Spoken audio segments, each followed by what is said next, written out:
आप सभी को जय श्री श्याम। कैसे आप सब, उम्मीद करते सब अच्छे होंगे। प्रेमियों, आज की वीडियो में हम आपको बताएंगे कि अगर आपके घर में पितर दोष लगा है या पितर कुपित हो चुके हैं, पितरों के साथ कोई प्रेत चल रहा है या किसी भी प्रकार से आपके यहाँ पितरों के कारण रुकावट आ रही है, पितर कमजोर हैं, पितरों का नहीं पता, कोई और अन्य रुकावट है, कुंडली में पितर दोष, कुछ भी हो, सिर्फ इस एक काम से आपके पितरों का पितर दोष दूर होगा, आपका पितर दोष दूर होगा, कुंडली का पितर दोष दूर हो जाएगा और कहीं भटकने की जरूरत नहीं। यह काम आपको अपने घर के मंदिर में करना है, बाहरी किसी व्यक्ति का कोई हस्तक्षेप नहीं, खुद करना है। अब बात ये क्लियर बता दूं, यहाँ ये काम घर के पुरुष करेंगे। अब काफी महिलाओं के मेरे पास फोन आए, जब आप एकादशी द्वादशी को बाबा के किसी धाम पर मिलते हो तो भी यही पूछते हो। कुछ महिलाएं हमें कहती कि या तो हमारे पति बाहर रहते हैं, नौकरी करते हैं, या फिर वो शराब के नशे में पड़े रहते हैं, उनको कोई शुद्ध नहीं है। तीसरा कारण है कि हमारे घर के जो हैं मुखिया हैं, सीनियर हैं, वो इन बातों को नहीं मानते, तो क्या हम कर सकते हैं? अगर बिल्कुल ही मजबूरी है तो ये काम महिलाएं करेगी, अन्यथा ये काम घर के पुरुष करेंगे। घर के पुरुष अगर इस काम को करेंगे ना, हर हाल में आपके घर का पितृ दोष फ्री ऑफ कॉस्ट दूर हो जाएगा। किसी को नहीं बैठाना, कोई पंडित नहीं पूछना, कोई ब्राह्मण, कुछ भी नहीं करना, कहीं भी नहीं जाना, घर के मंदिर में बैठ जाना है। क्या करना होगा? गीता के 18 अध्यायों का पाठ करना होगा, खुद से करना होगा। किस तरीके से करना होगा वो तरीका सुनो।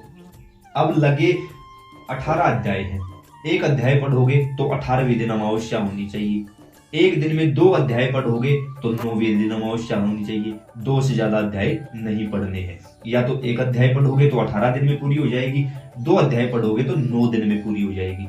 आप कोशिश करना 2 अध्याय एक दिन में पढ़ सको, हिंदी में, ठीक है? और आपको संस्कृत की कोई आवश्यकता नहीं, आप हिंदी में पढ़ोगे महात्म्य के साथ, क्योंकि गीता में महात्म्य अलग बताया गया है, वर्णन अलग किया गया है, तो दोनों चीज पढ़नी है आपको। हिंदी में जो लिखी हुई है वो पढ़नी है। कोशिश करिए कि यह आप दोपहर को 2 बजे शुरू कर सके, दोपहर को 2 बजे। 9 दिन पढ़ोगे तो 9वें दिन अमावस्या होनी चाहिए। उसके साथ आपको करना क्या है? अपने घर के मंदिर में बैठ जाइए। कोशिश करिए जो भी देवी देवता आपके घर में पूजे जाते हैं उनके नाम की आपको ज्योत जलानी है। ज्योत जलाते समय घंटी जरूर बजाएं। पहले तिल्ली जला ले, तिल्ली जला के घंटी बजाएं, दीपक लगा दे। उसके बाद आपको संकल्प करना। संकल्प कैसे किया जाता है? पास में आपको एक जो भी बर्तन मिल सके, कोशिश करिए तांबे की कोई लोटा हो, लुटिया हो।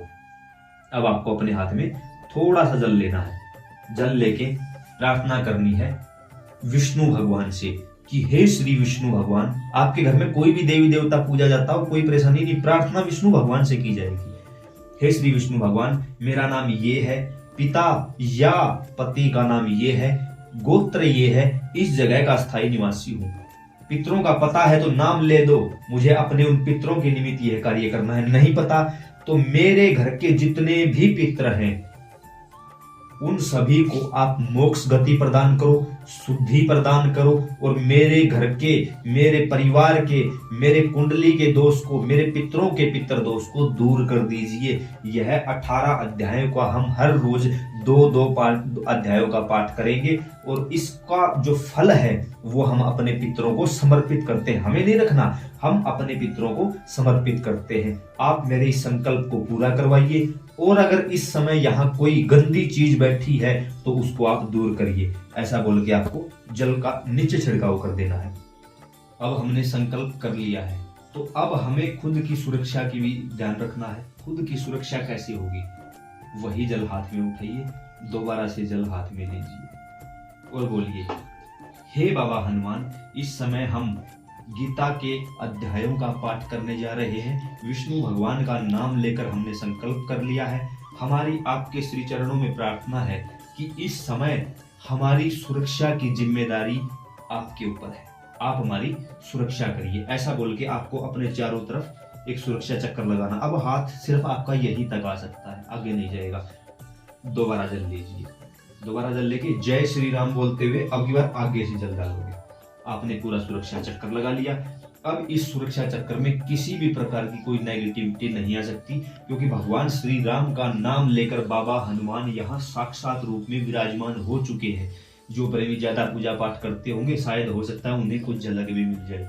देखने की कोशिश करो।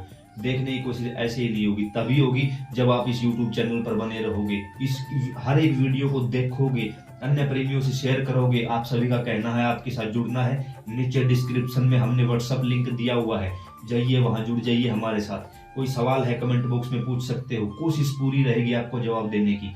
अब आपने अपना सुरक्षा चक्कर लगा लिया, अब आप गीता के अध्यायों का पाठ करेंगे। सबसे पहले हर रोज आपको 2 अध्यायों का पाठ करना है। कोशिश करना दोपहर को 2 बजे आप ये काम करो। दोपहर को समय नहीं मिलता, नौकरी करते हो, खेती करते हो, मजदूरी करते हो, नहीं मिलता, कोई बात नहीं, कोई भी बात नहीं। सुबह कर सकते हो, सुबह, शाम को नहीं करना। शाम को क्यों नहीं करना? क्योंकि उसके बाद इस जल को आपको तुलसी में अर्पित करना होता है, तो शाम के समय तुलसी में जल नहीं डाल सकते, और रविवार को तुलसी में जल नहीं डाल सकते। अब इस दौरान क्या करें? तो यह जल आपको सूर्य को देना है। सूर्य नारायण भगवान को ये जल दोगे तो आपके पितरों के पास पहुंच जाएगा। अब आपको अपने पूजा स्थान पर बैठकर सामने जो गीता रखी हुई है, गीता प्रेस गोरखपुर की एक पुस्तक है, तो आप वहां से इस पुस्तक को आसानी से ऑर्डर कर सकते हो, ऑनलाइन भी मंगवा सकते हो, कहीं से भी लेके आ सकते हो। आपके आसपास कोई मंदिर है, उस मंदिर में पूछ लीजिए, वहां रखी हो तो पढ़ने के लिए पुजारी महाराज से ले आ सकती है।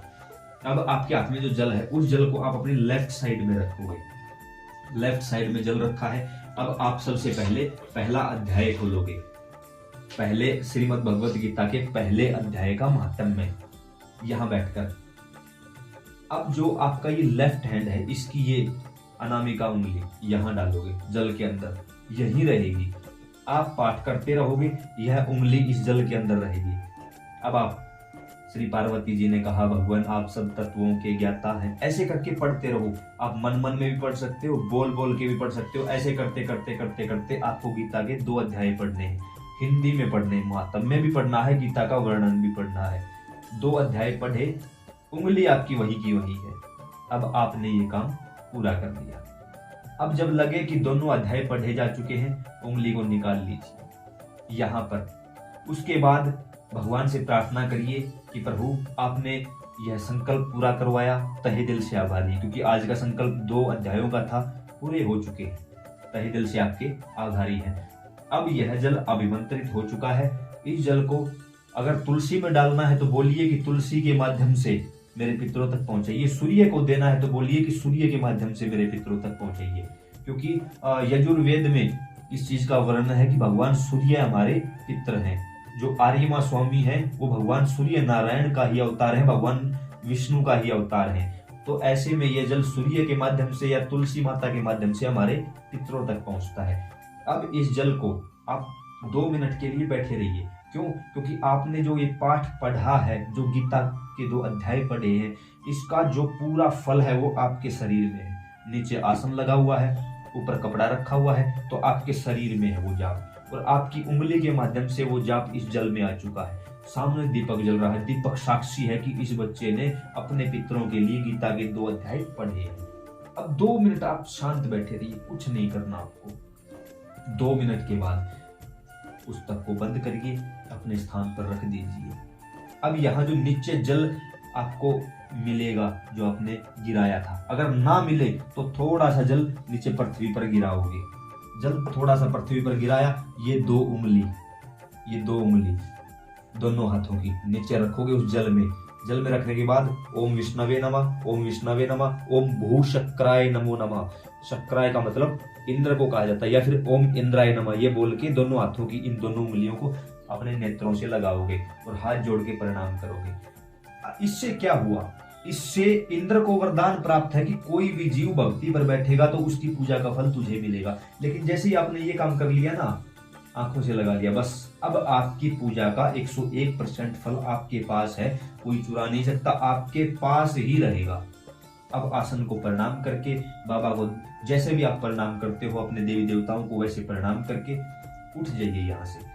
इस जल को ले जाकर तुलसी में जल देते हो तो ये उंगली जो जल में डाल रखी थी वो तुलसी से स्पर्श करवाओ, और ऐसे करके इस उंगली के माध्यम से तुलसी में जल डालने दो और कहो कि हे माता तुलसी, इस जल को आप मेरे पितरों तक पहुंचाइए, और इस दौरान मुझसे कोई गलती, भूल चूक, अपराध हुआ है तो मुझे माफी दे दीजिए।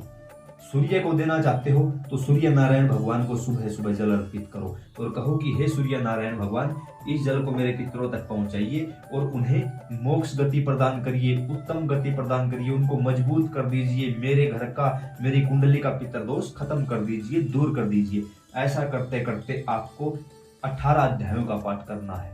9वें दिन यानी लास्ट अध्याय का पाठ हो, उस दिन अमावस्या होनी चाहिए, उस दिन भी आपको यही काम करना है। इन अध्यायों का पाठ करते समय आपको इन 9 दिनों में आपके पितर अवश्य दर्शन देंगे, जिस भी हालत में वो होंगे। अगर वो बंधे हुए हैं तो हो सकता है उनके हाथ बंधे हुए दिखाई दे, वो आपको रोते हुए दिखाई दे, कोई गला पकड़े हुए दिखाई दे, कोई फांसी लटका हुआ दिखाई दे, कोई किसी को मारता पीटता दिखाई दे, तो समझना आपके पितर बंधे हुए हैं। आपके पीछे बैल पड़ा हो, बैल मारने को दौड़े, कोई सांड मारने को दौड़े, किसी प्रकार से छोटे छोटे सांप दिखाई दे, आपके पीछे सांप आपको काटता हुआ दिखाई दे, पीछे भागता हुआ दिखाई दे, तो समझो आपके पितर अत्याधिक क्रोध में हैं, बहुत ज्यादा क्रोध में हैं, क्योंकि वो कुपित हो चुके हैं। और इन अध्यायों से आपके पितर धीरे धीरे शांत हो जाएंगे, शांत होते चले जाएंगे, क्योंकि उनको उनका भोजन पानी मिलता रहेगा।